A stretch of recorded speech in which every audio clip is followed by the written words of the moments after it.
Two men journey to the bars and restaurants of Scandinavia to find amazing beers, always with the same question. Hey, what's on tap? It's time to find out. Welcome to What's on Tap podcast. I am your host, Stefan. Stefan tricked me and he gave me treats and then he clicked record. Exactly. That's how I like to roll. I like to haha, you got a mouthful of I don't even know, pork rinds. They're very tasty. They are very tasty. So in Sweden, and I'm sure all of Scandinavia probably, they have this thing where you can go into a lot of, what do you call them, butcher shops, kind of, and they sell, they're deep fried pork rinds, pork skins, but they're not quite, because it still has, it's the skin part, but it's also a bit of the meat as well. Yeah. Which is unique to here, I think. Yeah. Because in the States, we have what are called pork rinds or chicharrones, which is the Spanish word for it. And that is just where you just take the pork fat and you throw it into boiling hot oil. And then what it does is it causes the fat to pop and expand. Yes. So it's very airy and light and very crunchy and chewy. Yeah, but more like a crisp snack. Right. So we have those as well. Kind of, yeah. In bags in the supermarket. Exactly. But they're not quite the same because they feel a little more dense. Where these are much more light and airy and kind of fun to eat. But these are also really, really tasty. Because these are more, I would say, more deep fried and prepared slightly differently. So the skin part is still kind of crispy, but then you got the meat part, which is actually kind of chewy. It's a super nice treat. And a little salt. It's so good. I love them so much. So this is what's at the butcher shop. Yeah, what's on snacks? What's on snacks? Oh, it's our spin-off show. What's on snacks? Oh my god. Oh my god, that'd be the best. We need to do that. All right. Side note. So we'll be back. We're just going to create a whole new show. Yep. No, but you brought two beers today with. I did. Let's reveal that it's kind of a Belgian-y theme. There is a Belgian theme here for sure. One is an IPA from Belgium, and the other is a Swedish brewery that is known for IPAs, but they made a Belgian Tripel. Exactly. So these should be fun. But we'll start with the Belgian IPA, right? Exactly. Which, when non-smelling, is Belgian. That is Belgian yeast esters all over the place. That is super. And this is the Houblon of Chouffe, which is part of their regular annual release. It's an IPA. It comes in at 9. 9. Woof.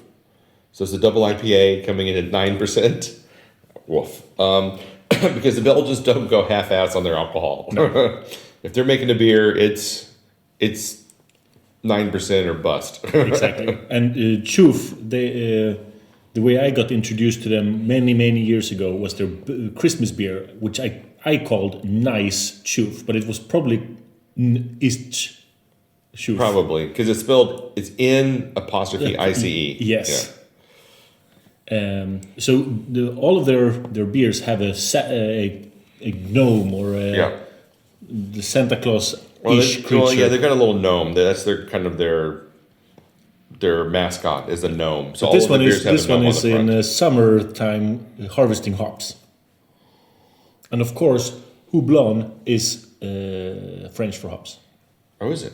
Or Flemish. Flemish could be, depending on where in Belgium you are.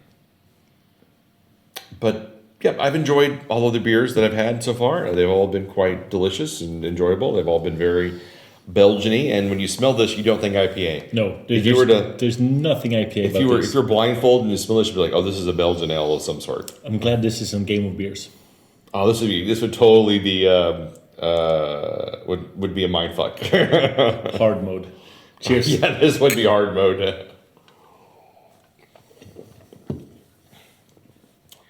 Because the flavor is also not IPA. It's pure Belgian yeast, sugars. Yeah, the only way there's a little bit of a hoppiness at the very end, sure, and a little bit of bitterness, but this is just pure rounded, sugary, Belgian-y fun goodness. I find this to be super tasty. But I also have a hard time defining it as an IPA. Yeah. Maybe more as a Belgian blonde. Yeah, maybe. But I gotta say, if someone only likes Belgian beers, only, that's all they ever drink, all they ever want, they would say, "Oh, this is way too bitter." And we're like, where's the bitterness? Do they even call it an IPA? It does say IPA. It does say IPA on the cover. So it says IPA on the bag in which the gnome collects his hops. No, but it does he say... might be using that for other beers. It says say beer Belgian IPA on the below that. Okay. Or Belgisch IPA beer. Yeah. Or even in English, Belgian IPA beer. Yeah, I mean, Belgian IPA is a style. It is a style. Yeah. I think this is a lot of fun. I'm really quite enjoying this beer. And I think at 9%, it's quite tasty. I don't feel that you're getting a huge... I think this would sneak up on you if you didn't know it was 9%. I did, definitely.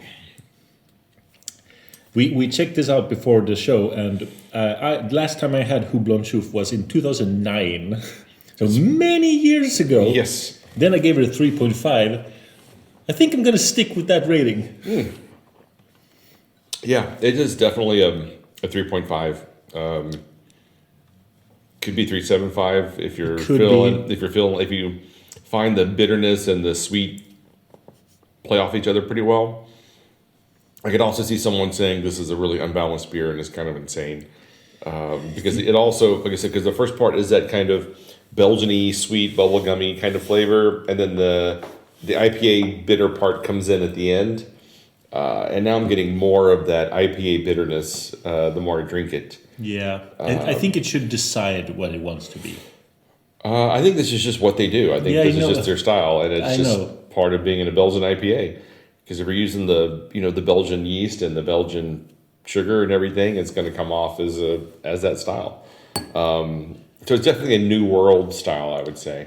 I need to do an experiment here. But I would give this a solid 3.5. I think it's right where it belongs.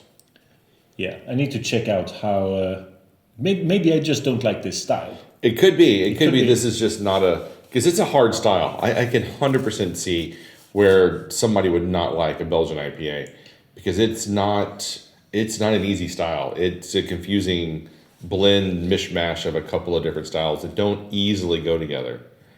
But it looks like you've given some Belgian IPAs pretty high ratings in the past. Yeah, so I've had 120 different Belgian IPAs. Wow.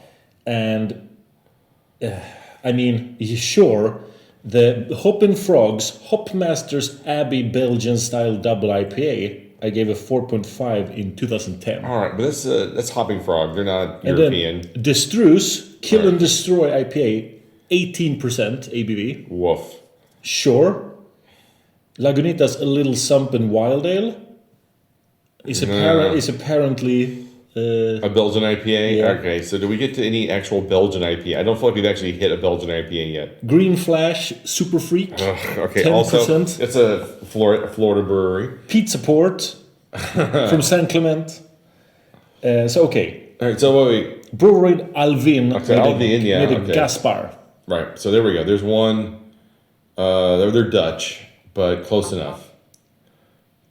Alvin is Belgian. Oh, Alvin's Belgian. I thought they were Dutch. Okay. And then below that, you have one there from... De Molen. De Molen, yeah. Yeah, Dutch.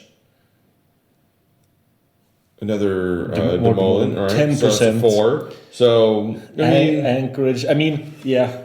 So you had a lot of Belgian-style IPAs, but not really from Belgium. No. So there are a lot of people trying the style out to see how it works. Exactly. All right, so moving on. Next, we have Beerbliotek's number 345.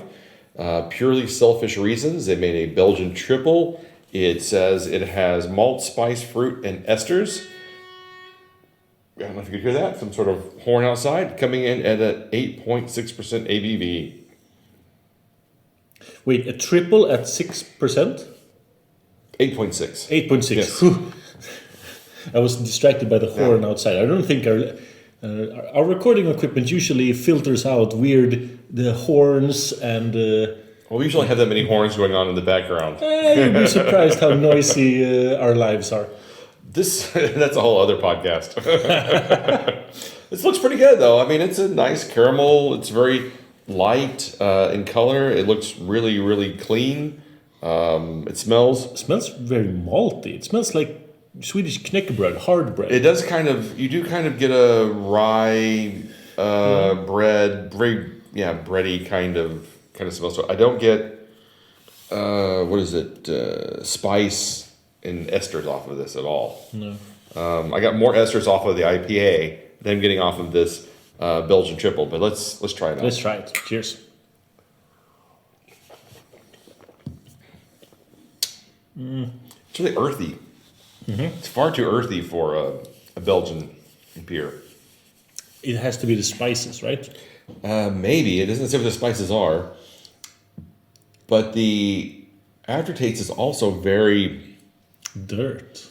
Yeah, like I said, very earthy, dirt, a little tart, maybe tannic is what I'm looking at. Metallic. Not quite metallic, but I can definitely see where you can get there from here. It's not a hard jump. It doesn't get metallic for me, but I can definitely feel how that goes. This one is not actually hitting my desires for Belgian Tripel. I like Belgian Tripels. I do too. I think it's a lot of fun. I think this is a very bad example of the Belgian Tripel. Yeah. When I take a big mouthful of it, I get the intention, but then it just dies and it never really comes to life.